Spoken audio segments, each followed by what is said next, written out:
The August air was cool and still, touched with the faint scent of pine from the surrounding woodland.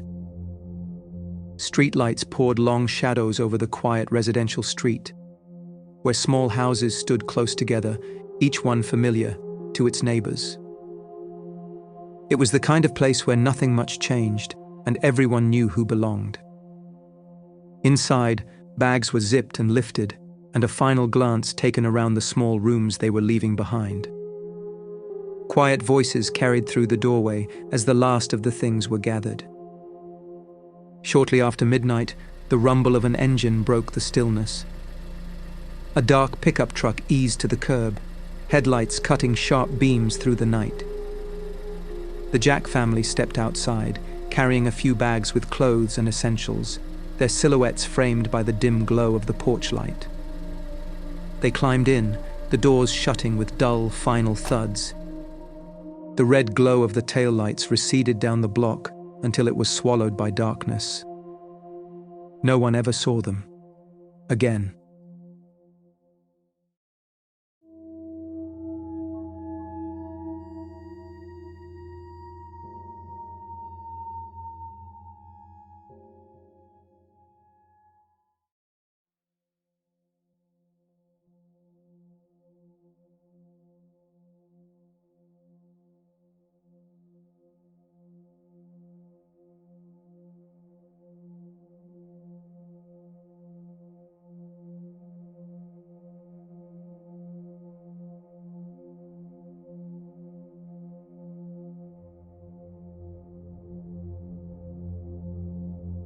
In the waning summer of 1989, Prince George, British Columbia, was enveloped in a peculiar stillness, an eerie calm that seemed to breathe through the dense coniferous forests surrounding the city.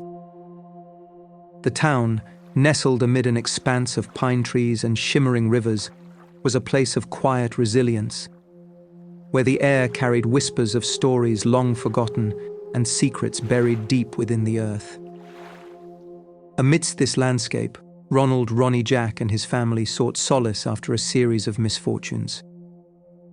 Ronald, a young man of 26, carried the weight of his lineage as a member of the Cheslata Carrier Nation, his spirit tethered to the ancestral lands of Burns Lake.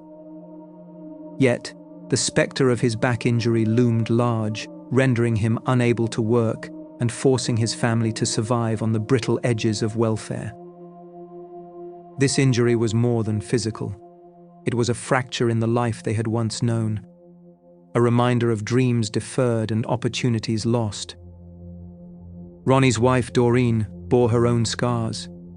Her childhood had been marred by shadows of abuse, the kind that carved deep, indelible marks upon her soul. The Layjack Residential School, with its cold institutional walls, had been a place of both learning and suffering, a chapter of her life she could never fully close. Yet, together with Ronnie, she had forged a sanctuary of love and devotion, a bastion against the world's cruelties for their sons, 9-year-old Russell and 4-year-old Ryan. As dusk descended on August 1st, 1989, a curious tension hung in the air. That evening, Ronnie found himself at the First Liter pub, a dimly lit refuge where laughter mingled with the clinking of glasses and the murmur of hushed conversations. It was here, amid the haze of cigarette smoke and the comforting warmth of camaraderie, that he encountered a stranger, a man whose presence seemed to ripple through the room like an unsettling breeze. The man was an enigmatic figure, his identity obscured by the shadows that clung to him. He was of considerable stature, standing between 6 and 6.5 feet tall, his frame solid and imposing. His reddish-brown hair and full beard framed a face that was both ordinary and inscrutable, like a mask concealing hidden intentions.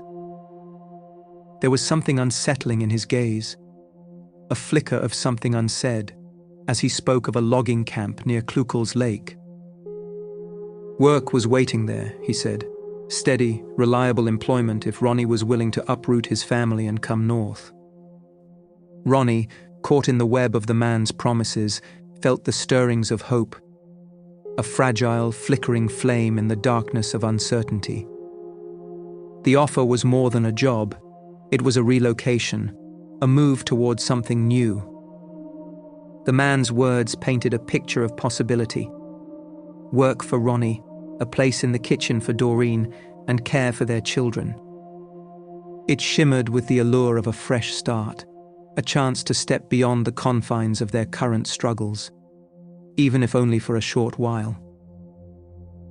Outside, the night deepened, the sky a tapestry of stars cast against an inky backdrop. A dark-colored four-wheel drive pickup truck, possibly with a camper shell, was a silent sentinel in the parking lot. Its presence a tangible reminder of the stranger's offer, promising escape and the unknown. As the clock ticked towards midnight, Ronnie's mind was a whirl of thoughts, a cacophony of hope and trepidation. He reached out to his brother, the words tumbling from his lips in a rush of excitement and anxiety, sharing the news of the mysterious opportunity. The call to his mother followed, a promise of a brief absence, a reassurance wrapped in the uncertainty of what lay ahead. The night air seemed to hum with an electric tension as the minutes slipped away. Inside the modest confines of their home, the Jack family prepared with a mixture of excitement and apprehension. The children, unaware of the gravity of the moment, played in the glow of the living room light, their laughter a poignant counterpoint to the adults' silent contemplation. The hours moved with an inexorable rhythm, each tick of the clock a step closer to the unknown. Outside, the pickup truck awaited, its dark silhouette a harbinger of what was to come. The night was alive with possibilities, and yet, beneath the surface, there lingered a sense of foreboding, an unspoken question mark hanging in the air, shrouding the moment in mystery and tension. One by one, the Jack family climbed inside, the soft thud of closing doors echoing ominously in the quiet of the night. As the pickup truck rumbled down the desolate road, a heavy stillness enveloped the Jack family and their mysterious driver. The landscape outside the windows was a blur of shadowy silhouettes, trees standing like silent sentinels against the moonlit sky. Ronald sat in the passenger seat, his gaze fixed on the road ahead, his mind grappling with the unease that twisted in his gut. Beside him, the driver's features were half lost in shadow, his expression unreadable, his composure steady in a way that felt unsettling. In the back, Doreen wrapped a protective arm around Russell and Ryan, drawing them close. The road stretched on, winding through an expanse of dense forest that seemed to close in around them, the trees forming a tunnel of darkness that swallowed the truck whole. The headlights cut through the blackness, and with each passing mile, the familiar terrain of home faded into a distant memory, replaced by the alien landscape of the unknown. In the silence, an unspoken question loomed large. Where were they going, and why? The stranger behind the wheel offered no answers, his gaze fixed ahead, an inscrutable mask that revealed nothing of his intentions. There was something unsettling about his presence, something that tugged at the edges of their consciousness. As they drove further into the wilderness, the Jack family slipped beyond the reach of certainty. Where they were taken and what happened next has never been uncovered. No word ever came from Klukel's Lake. No logging camp records bore their names, no foreman vouched for their arrival, no pay stubs or schedules confirmed that work had been waiting there at all. In the weeks and months that followed, investigators combed through what little information they had, pressing neighbors, relatives, and community members for clues. Rumors spread, questions multiplied, but answers remained elusive. The stranger who had offered the promise of steady work was never traced. His name, if he had given one, left no paper trail. No witness stepped forward to say they knew him, and no description, beyond his size and coloring, brought police any closer to uncovering his identity. He was a figure who seemed to exist only for a moment in time, long enough to persuade a struggling family into his vehicle before vanishing back into the shadows. Ronald, Doreen, Russell, and Ryan Jack were never seen again. Their disappearance carved a hollow space in the community, a wound left unhealed by the absence of truth. To this day, the question lingers like an echo without an answer. What became of the Jack family after that night drive toward Klukel's Lake? Their disappearance sent ripples of shock and uncertainty through the small community, leaving a haunting void that deepened with each passing day. It was not until August 25th, over 3 weeks after their last known sighting, that the family was formally reported missing. The delay in reporting further complicated an already puzzling situation, as initial reactions from friends and neighbors ranged from disbelief to growing concern. The Royal Canadian Mounted Police, RCMP, began their investigation with an open mind, exploring the possibility that the Jacks had voluntarily left for work. This initial assessment, however, only added to the growing cloud of confusion and suspicion among those who knew the family well. They found it difficult to reconcile the notion of a sudden, unannounced departure with the family's established roots and connections within the community. On September 7th, 1989, the situation took an unexpected turn. The RCMP mistakenly announced that the Jack family had been found safe. Relief was short-lived, as the retraction of this statement followed swiftly, plunging relatives and friends back into a state of turmoil. This misstep by the authorities only served to deepen the fracture of trust and left the community grappling with unanswered questions. In the years that followed, the case grew colder, but was not forgotten. Then, in 1996, a chilling anonymous phone call was received by the Vanderhoof RCMP. The voice on the other end, male and brusque, claimed that the Jack family are buried in the South End Ranch, before abruptly hanging up. The call was traced to a home in Stony Creek, where a party had been in full swing, but the identity of the caller remained a mystery. This fleeting lead reignited both hope and fear, reminding everyone of the unresolved mystery that lingered like a shadow over the community. It wasn't until 2019 that another significant effort was made to uncover the truth. The RCMP conducted a ground-penetrating radar search on a property within the Sycos First Nation, south of Vanderhoof. Despite the thorough search, nothing related to the Jack family was uncovered, leaving investigators and the community alike to grapple with the persistent and haunting absence of answers. Throughout these years, the impact on the witnesses, friends, and extended family was profound. The Jack family's disappearance became an ever-present reminder of uncertainty and loss. For those who knew them, everyday life was tinged with the unyielding question of what truly happened. They carried with them the weight of an unresolved narrative, a story that remained suspended in time, linked inextricably to the broader tapestry of the Highway of Tears cases that haunted the region. Despite the expansion of national media coverage, the Jack family and the identity of the anonymous caller remain shrouded in mystery.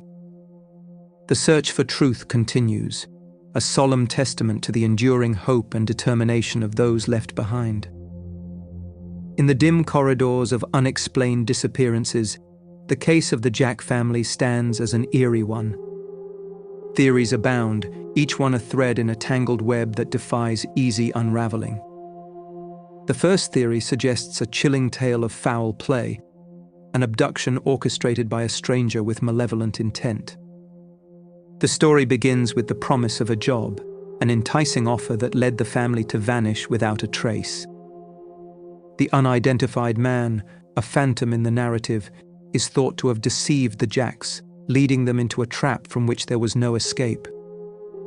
The eerie absence of any communication following their departure, coupled with the man's failure to step into the light and reveal himself, casts a long shadow of suspicion. But as compelling as this narrative may be, no physical evidence has emerged to corroborate this theory. The lack of a confirmed suspect, even with composite sketches and public appeals, leaves this possibility open, but not complete.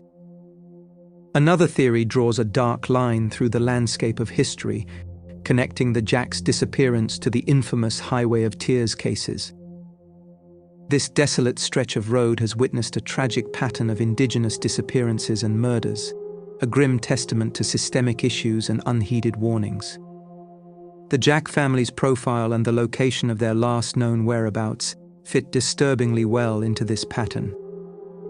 Yet, while the parallels are unnerving, skeptics point out the lack of direct evidence linking their case to other known incidents. The abduction of an entire family is an anomaly, even in the grim annals of the Highway of Tears, suggesting that while this theory resonates with broader societal issues, it might not hold the answers to this particular mystery. The theory of a hoax or misdirection tip adds another layer of complexity.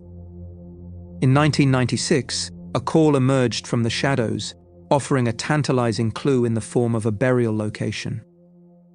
This could have been the breakthrough investigators longed for, a fragment of truth in a sea of uncertainty. Yet, the lead was never substantiated.